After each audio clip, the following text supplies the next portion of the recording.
Hey guys, welcome back to Listen Bitch Presents Tell Me Why You're Special. This is the arena where we don't pretend life didn't hit us. We talk about what we did after it did because the truth is everybody loves a comeback story, but nobody talks about what it actually takes to rebuild. The doubt, the setbacks, the moments where you're not sure you're going to make it. And some people stay stuck in what happened to them. Some people decide this is not where it ends. And I'm just going to tell you guys, God doesn't waste pain. He uses it to shape you, to strengthen you, to give you something that actually matters. So if you've ever had to rebuild yourself, this conversation is really going to speak to you. Today's guest is Dorothy O'Dell, speaker and founder, helping people turn adversity into something that actually moves their life forward. Dorothy, thank you so much for coming in the hot seat today. I launch everybody from this question. Give us your elevator pitch. Who are you? What do you do? And what makes you special? Well, thank you for having me. Yeah. So, I'm Dorothy O'Dell. I like to consider myself the impact catalyst. I grew up in a very loving home. However, it was truly chaotic. My parents were chronically ill. I went from that to being bullied all through school. I had extreme low self-esteem. So, the first guy that said he loved me, I believed it, which turned into a four-year Oh. nightmare. Uh, So getting through that, we also had my uncle took his life Christmas Day about 30 years ago. And so life has just been putting one foot in front of the other. No stranger to adversity, like you said, wrote my book, The Overcomer Facing Challenges with Faith and Courage, so that people would say, hey, wait a minute, if she can do it, so can I. Yeah. Um, and just really bringing that message of hope to everybody. And then I fell in love with the veteran space.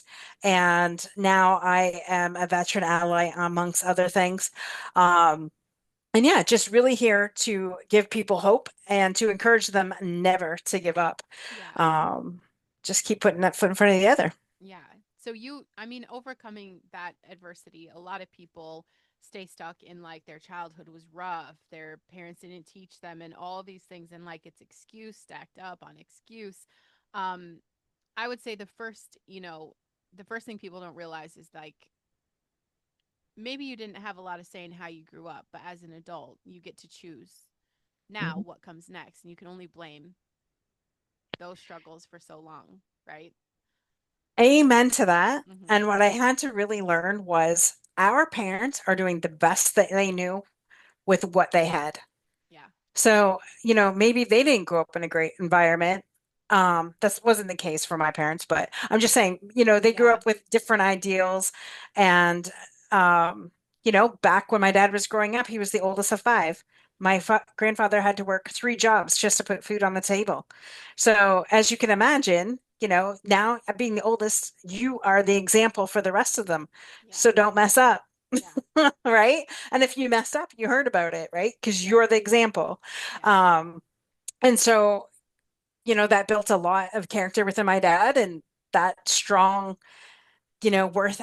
work ethic, which Mm-hmm. was brought down to us. And um, you know, it it's funny before he died, we had a conversation with him and I said, did you even realize that basically in our household work was love and that's how you showed your love? And he goes, there's no way. I goes, yeah, Dad, that's how it Yeah. was. And they had no idea. And Yeah. I mean, growing up in that, you don't think that anything's different. That's what you think is normal Mm-hmm. until you listen to other kids and they're like, oh, well, maybe that wasn't normal. But um, I mean, it was a great house. Mm-hmm. We knew we were loved, but it was like a tough love, right? These kids today could not have grown up in my household. No, that's what I'm saying. And my older kids, I'm not saying it's funny what they say, but we went through a moment where they were like trauma. Everything was trauma. I was a very and we did have a rough couple of years. I went through a divorce. It was terrible, right? I was not a good mom. I was inside myself. I was drinking. It was very toxic. Um, but looking back at like who I still was in that moment, like you know, they're not going to see that now. But I'm thinking, Right. man, you guys have no like I know I know what it was like to grow up with the trauma and to not have a parent that was actually there. So yeah, I think our childhood was very different. And men, ideally, I mean, that work ethic is their love language. I mean, they're carrying the pressure of like providing for a household, even with my husband. You know, Yeah, that is how he's loving us right now. We're in the season of what's the best thing? Mom stays home, so dad's working 60 hours a week to provide for the, six of us that are still home, you know. right. So Yeah. that's it's definitely those seasons. What do you think was the hardest season that you've had to walk through, Dorothy? Oh, I've had some doozies. Yeah. Uh, I would have to say, watching my dad die of cancer in Mm, front of my eyes, like literally the last 9 days of his life, is something that happened 5 years ago. Well, September will be 5 years, wow. and I still just I don't even have to close my eyes to visualize that, Yeah. right? And your hero, my dad was my Mm-hmm. hero. I would call my dad on my way home from work every night. Yeah. I say, "Hey, how you doing?" Bounce things off him. It's funny. He was the hard ass, but he was Yeah. also the one that you go to, right? Yep. And so we knew my dad loved us. There was absolutely no question about it. My mom too. But my dad, we just had this relationship. You could talk to my dad about everything and anything. Mm-hmm. And I just miss those conversations. Mm, I miss that and just watching your hero and your rock just mm-hmm. disintegrate in front of you, I would say probably has been one of the hardest. And homes, Yeah. not really homeschooling, but being at home with my stepson during COVID. That those Yeah. would be the top two. Yeah. That's so funny. I can relate to that part of it. But I'm a homeschool mom full time, so it's Oh God. pre-COVID. God All the bless kids. Yeah, you. he did, and it's not always easy, but it's definitely for me. I'm thank God for that, truly. But no, I couldn't imagine, and your dad being that strength and being the provider, and to see him, you know, at his highest point and his lowest point. I can't imagine what that made you feel like, even about our human experience and about life. Like he was that strong, you know, hard ass work ethic. Like we're gonna do the things, and then, I don't think that people dying of cancer is anything that anyone is really unfamiliar with. Maybe we've not experienced it, but we know how Mhm. what it does to a person. So, what does that Right. make you feel like about just your life experience and humanity and your perspective?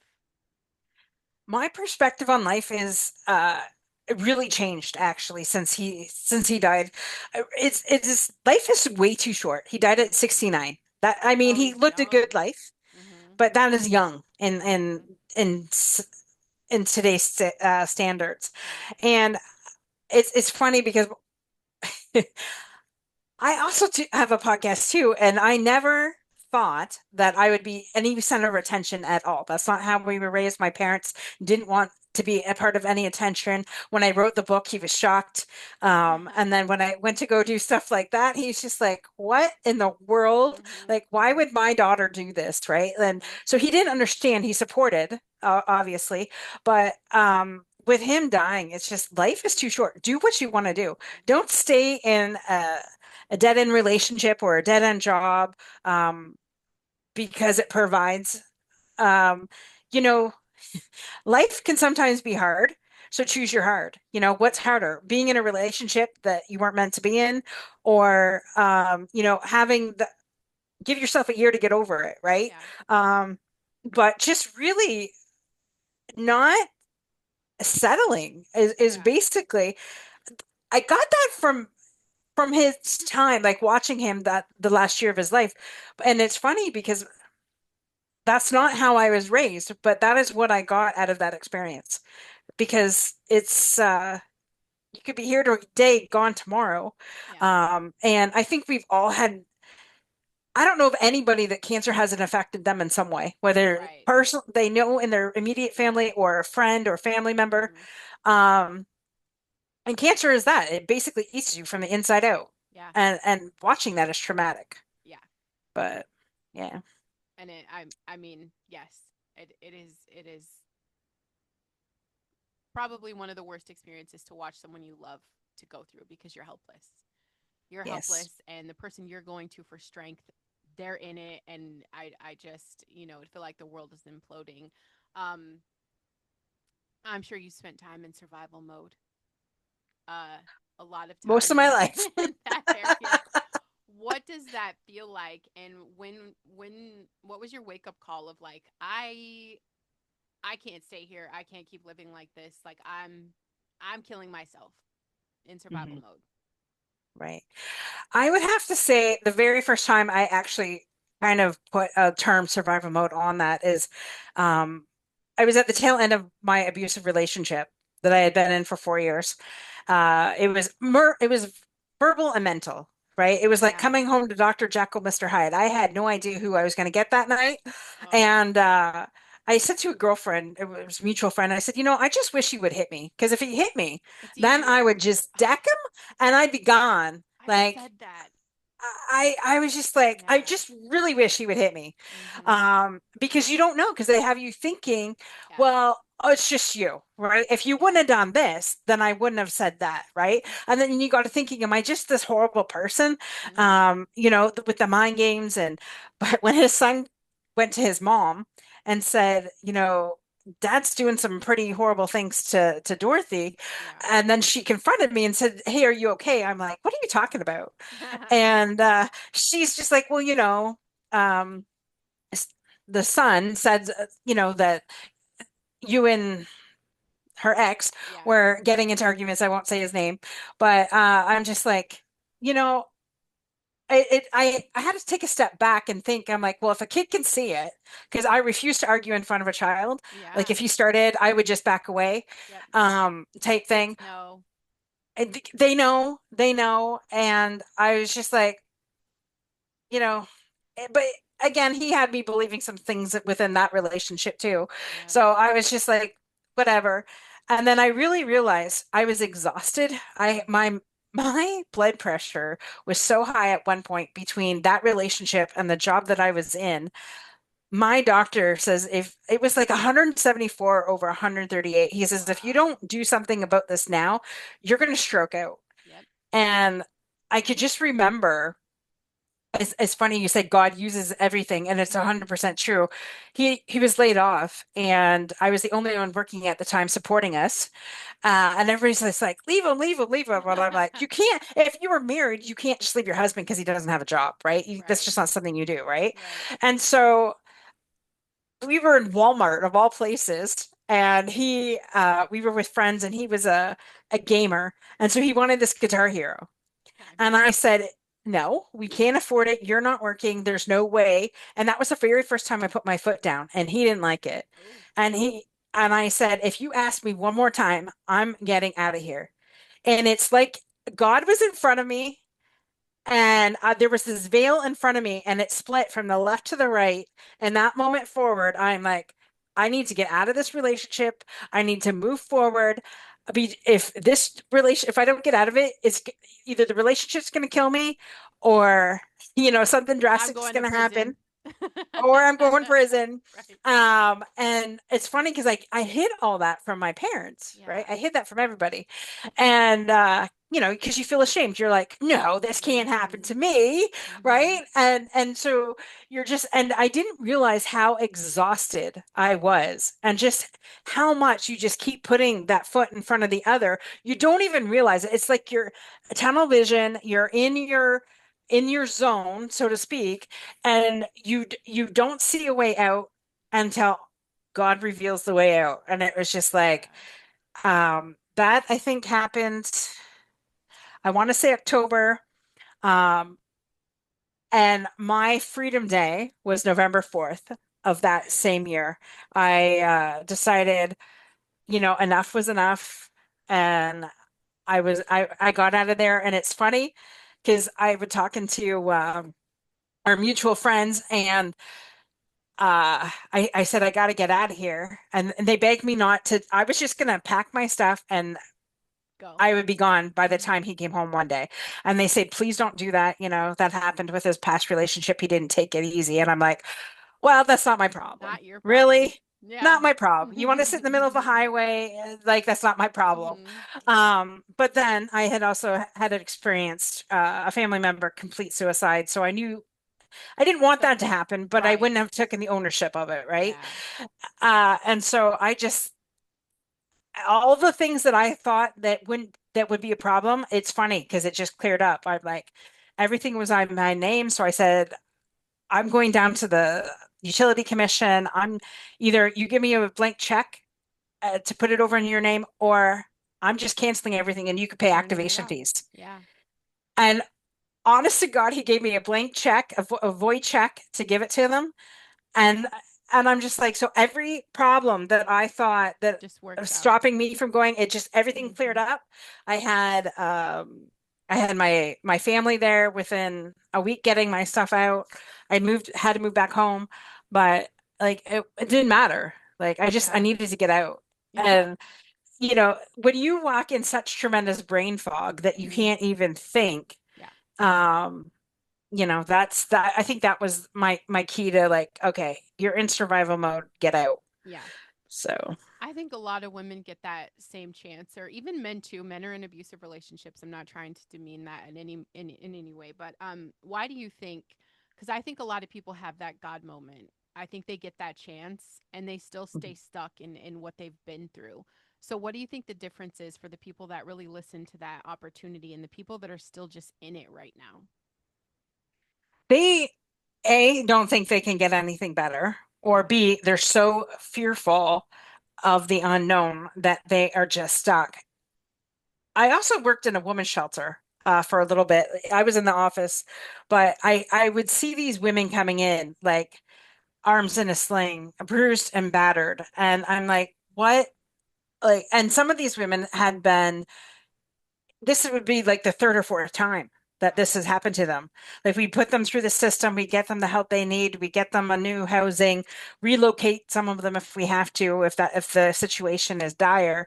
But they keep going back. And I think they keep going back because they just don't have enough faith in themselves, let alone in a higher power.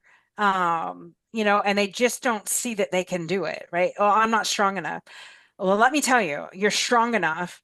Yeah, And God put you here for a reason. And that reason wasn't to be abused or to be battered or to be yeah. mentally so exhausted that you don't even know your own name. Yeah.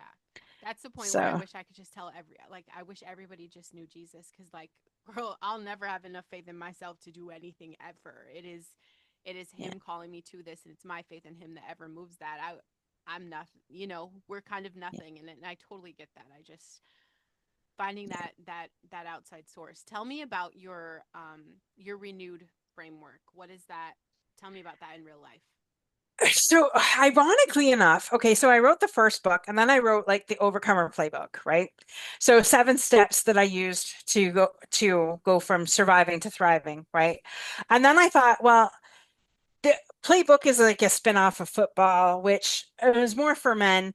But Yeah. then I thought, let's just rename all this and call it renewed, right? And so it is still 7 steps, but it's taking you from, so I'll just share what renewed stands for. So it stands for reflect on what you truly want, evaluate your now versus your next, name what's holding you back, examine your beliefs, work your self-care program, which story for that one's huge. Hmm. Enjoying life again and doing good. I believe in giving back no matter what, right? We all go through cycles and sometimes we need help, but then we always, I believe at the end of that cycle of, getting healed, that you should give back, right? Right. And so I grew up being the world's biggest people pleaser and really identifying that I put everybody ahead of myself. And I did that until my dad got cancer. So for 40 years, I put everybody above myself. I was the last person on the totem pole. Yep. And when my dad got cancer, we were allowed a social worker if we wanted. And so her first question is what is your self-care program like? I'm like, I laughed in her face and I said, And what are you're you like, talking about? yeah. I'm like, that doesn't exist. And so I Yeah. spilt 40 years worth of traumatic events at her feet. And she goes, like, if you don't start taking care of yourself, you're going to die of cancer or you're going to die of a heart attack before your dad dies of cancer. Yeah. And that's when I took like a good solid look because I had just gotten engaged. I was a late bloomer there, just gotten engaged. My dad just got diagnosed with cancer. I work in a very high stress industry. Like I had everything, all the stress components you could possibly think Yeah. of. And the last possible thing was putting me first. Yeah. And so she gave me obviously some homework to do. And I would say I'll be 50 this year. So that's 10 years of healing that past stuff. Yeah. Even though, and when you think you are healed, it's like healing's like an Minute. onion. It's Mhm. another layer, it's Same. another layer, it's another layer. I don't think until God brings us home that Mhm. we're not working on ourselves, Yep, right? exactly. A- And so doing something for yourself is not selfish. Yep. And I know that especially if you grew up in my era, I had a grandmother who was like, take care of your man, always make Yeah. sure that he's provided for. And it didn't matter at what expense to yourself. Yep. And I took that as gospel until one day I was just like, I can't do this anymore. Mm-mm. Like, and I started asking for help and I truly great in a way my dad's getting cancer was a godsend Yeah. um because I was able to get that gift of learning all about self-care and things like that. Yeah. But yeah, it's truly a necessity of life. Do you remember, like, do you by chance remember your first homework assignment? Do you remember something that she told you to do that you were probably sitting there like, this is bullshit? Like, there's no way. Breathing, believe it or not, Yes. That's a breathing. good one. I and it sounds so stupid, but Yeah. I actually had an appointment at a heart specialist and they said, take a deep breath. And so I did. And he goes, from your diaphragm. Do you not know? Like from your diaphragm? And I'm like, what are you talking about? I Right. like it's a breath. And so I could remember then like there's box breathing and then there's like 10 different kinds of breathing and I'm like I don't know like inhale exhale that's what Yeah. I I can say up until 40 years old, I must have just been shallow breathing or just like Everyone whatever. is. Yeah. Because like the movie Waiting to Exhale is really like taking a deep breath, right? Um, and I never even thought about it until like the breathing assignment. And I'm like, well, doesn't everybody breathe? Yep. But it's more than that, right? It's yeah, I just can't describe it. Yeah. It's who knew there was more to life than just like taking a shallow breath. That's what I'm saying. And it's, on my flagship show, it's something I talk about all the time, like breathe. And sometimes randomly, I'll just be like, you guys really in through your nose, really deep, and out through your Yeah, nose. Like people don't even just mouth breathing. Mouth breathing is yeah, terrible. So it's so funny. But yeah, breathing is usually the one that people are like, this is stupid. Are you serious? Like, I yeah, breathe. But self yeah. care, I think, too, is such an important conversation, especially when women are, the caretakers. And it's not the I'm gonna go get my nails done. Like that version of self care, like you guys, if you're watching on YouTube, my nails are done. That is my reward. It's not a self care. That was like I'm putting in work. I'm on a calorie deficit. I'm hitting protein goals. I'm working out. Like that's my reward. It's not a self care. That self Right. care for me to be able to take care of my husband, because I do think that's important. He's working 60 hours a week. How can I show up for him? I can't show up for him if I don't show up for myself. So I have a Yeah, very strict morning routine where I'm filling my cup, that thing that makes me whole. And that's, you guys, that's what self-care is. And for me, it's like reading the Bible. I have a Velcro cat that I adore, and that's my time with her where I'm awake and we're together, and a workout, you know, little things. But on the yeah. days I don't do that, my cup isn't full and I can't give to everybody. I can't run the whole household. So that self-care absolutely is very important. Like taking that time to unplug, just time for yourself to breathe, or even just like sitting in a quiet room. Moms, Hmm. when's the last time you done that? Just sat in a Yeah, quiet room.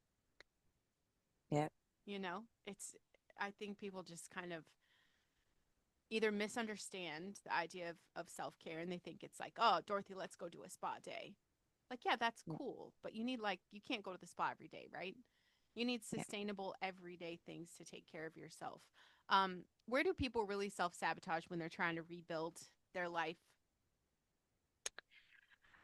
I I think people like will get so far and then they're like, "Oh, well, I've arrived." But you really haven't, right? You just really haven't. Or they'll get like a couple wins and think life is great and then they go right back to the same things that I mean, I'm guilty of that consistently, whether that be with my weight or with my business Yep. or things like that. And I really one thing that I've really had to work on was the worthy aspect. Oh yeah. You have to be you have to know you're worthy of it because my old tape was, I'm not worthy of this.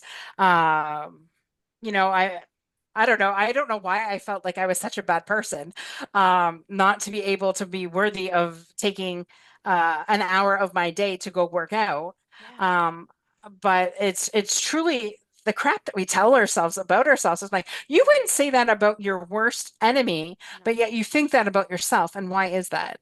Yeah. Right. And so I think, they get a little bit of traction and then that whole those limiting beliefs like the worthiness or the oh, I really can't do this or I can't figure this out.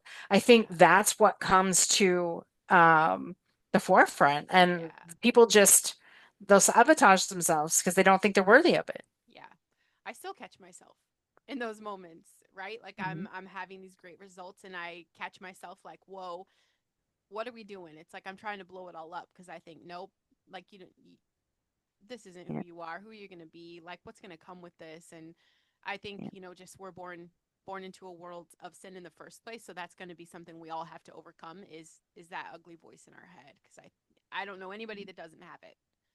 And if they say they don't, I'd like to say that they're full of shit because everybody's got that little voice of like, you're not enough. This is too scary. I mean, and ideally, what is it? It's our brain trying to protect us. Mhm. Like this is scary. It's just better if you're quiet and seen and not heard and all that jazz. Um, Switch gears a little bit. You're working with veterans. How did that happen? And what are the unique challenges that they're facing?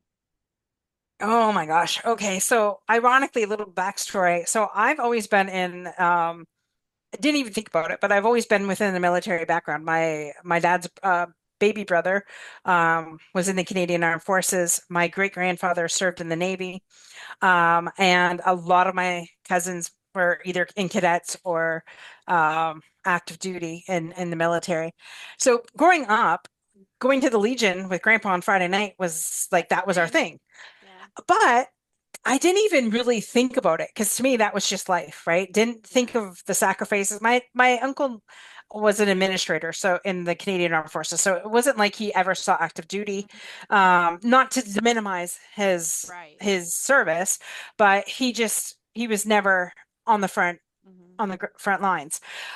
So when I started my show up about 5 years, I had a gentleman came on by the name of Greg Bicknell, 28-year Air Force veteran, and shared his struggles of he ended up getting a TBI, traumatic brain injury, Mhm. while in service, and that imploded his mental health to the point where he had attempted suicide 3 times. Wow. Finally, after the third time, he decided he was going to go and ask for help. He was told to make an appointment. Anybody who knows Greg knows that that lit a fire under his ass so hard. He thought, man, if I've been in the service for 28 years and I'm getting this treatment, what is my fellow comrades going through, right? Yeah. And so started a mission. He started his own nonprofit to help veterans with their mental health and things like that. So long story short, I sat on his board for a couple of years and then he started introducing me to more and more veterans. And when I found out that 22 veterans a day were dying by suicide, I knew that that needed to stop. Yep. And I knew I wanted to be part of this solution instead of the problem. As uh, I had said earlier that my uncle had completed suicide, that was a different uncle, my middle uncle, my dad's side. He was not in service, but I'm thinking, man, I know what it's like to lose somebody that way. There's so many questions. No one has answers. You Yeah. don't really know what happened. But if somebody who signed on the dotted line Mhm. to defend their country Yep. and you can't get them the help that they need, like to me, that's sad. And so for the last 4.5, 5 years, I've been interviewing men and women who have served, who still currently serve, first responders as well, and just noticing that there's an 85 to 90% divorce rate among our first responders and veterans. Yeah. So that obviously adds to the mental health aspect of it. Yep. Transitioning is huge for our men and women. You know, how can we do a better job at helping them to transition from being in the military world to civilian life? Yep. Because that is a huge part too. Like, Yep. I just interviewed a Silver sister who lost her brother. He had done two tours in Afghanistan and lost her brother to suicide back in, I think, 2021 or 2022. Yeah.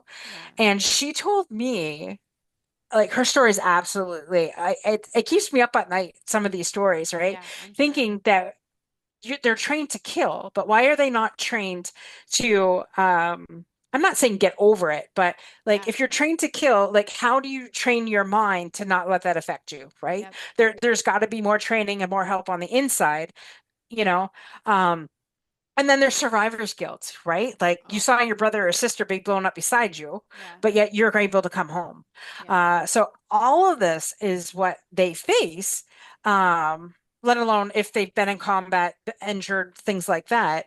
Yep. Um, and there's some guys like I've interviewed diplomats, so hearing their stories are absolutely incredible. But the main piece is the mental health aspect, Yep. right? And so helping these men and women get the help that they need so that they're not in survival mode, that they Yeah. come home and, they're actually talking and instead of just being a shell of the person Yeah. that they once were. So those are the things that they face. And I don't care if they're American or Canadian, it doesn't matter to me. I'm Yeah. going to help those who need help, right? Yeah. And so it's military has always been a part of Hmm. my upbringing, and so like to me, like why would you not help them? Yeah. Um, No, I so love yeah, that. And I think in the United States, I'd say one of our biggest one of the things that is just shameful and embarrassing is how we treat our vets. Like yeah, it just shows how broken the system really is in that, we train them and then they're not taken care of. In fact, they're on the bottom of the totem pole in the yeah, United States, and I yeah, love when I hear that people like you are standing up for that because there is such an incredible need for more people like you to help them process through and all of us, like if the whole world could just take a beat and think about what these guys really do, whether or not we believe in what they're fighting for or who they're fighting for, whatever that is, okay, whatever got them to that point, hmm, at the end of the day, our United States military is fighting for the United States. Again, not here to decide if it's what you believe. Like they wholeheartedly signed up for a service that they believe in hmm, and that they care about. And how do we take care of them after that? You know, right, because they're doing that for us. We right, wouldn't be the United States had we not had a military that lost their mind for us, literally. So yeah, I love the work that you're doing there. And we are coming up on our time. This conversation went so fast, and I'm like, wow, we could talk all day. I'm sure, Dorothy, we could have a million conversations. yeah. I want you to talk to the listener right now who is here, um, and they really just feel like giving up. What would you say to them right now? I would say do not make a snap decision for a long-term solution. Those reach out for help. It's 988, both on the Canadian and the American side. Call, like if you're at that point where, life is just you're done with it and you think, I've whatever that you've done that you can't come back from, Yeah. just decide to reach out for somebody. So that whether that's 988, whether that's a friend, have people around you that that can support you no matter what. It's funny, I never had friends growing up, but I developed a tribe of women around me just before my dad died. And without them, I know I would not be where I'm at today. So just finding your people, and it doesn't have to be like a whole group of people. If you're a veteran, Fridays at noon Eastern Standard Time, we have a free call. It's the best hour of my week. Love that. We sit there, camaraderie, connection, and community. It is a free call for veterans and first responders and allies. So, if you're interested in that, you get a hold of me.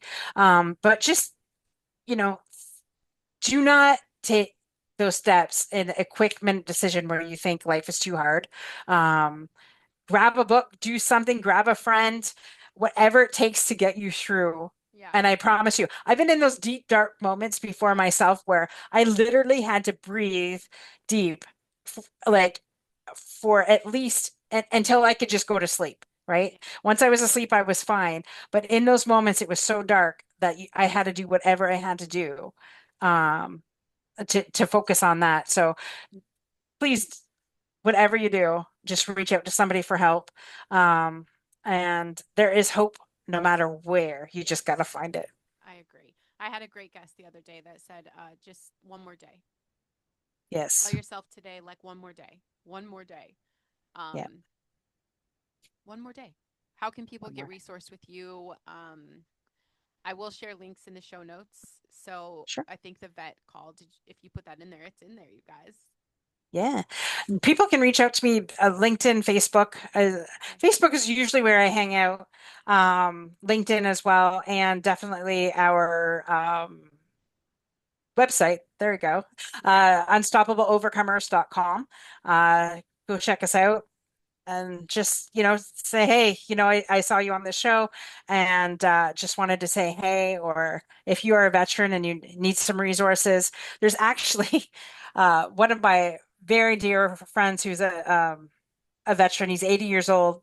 Paul Curtis, amazing guy, gave me a list of resources for veterans. So it is up on my website as well. Nice. So, find a resource on there if you're a veteran or first responder as well. I love that. Dorothy, this is the part of the show where I get to tell you what I think makes you special for whatever that's worth. And it's not just that you've been through the hard things, it's that you didn't stay there. You took what could have kept you stuck and you turned it into something that actually helps other people move forward. You made your mess your message and you made it mean something big. And now you're showing people that they don't have to stay in survival mode. You are helping a system that can't help itself right now, and helping our military to kind of find their way back. I think you are stewarding an incredible calling. I love that God has blessed your life and brought you to this moment, and I pray for everybody that you can reach and can touch. I You embody leadership for sure, and I think that makes you incredibly special.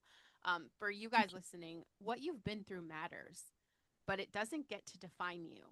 God didn't bring you through everything you face just for you to stay stuck in the bullshit. You are meant to rise, you're meant to build, and you get to become stronger because of it. It to be resilient, to be intentional.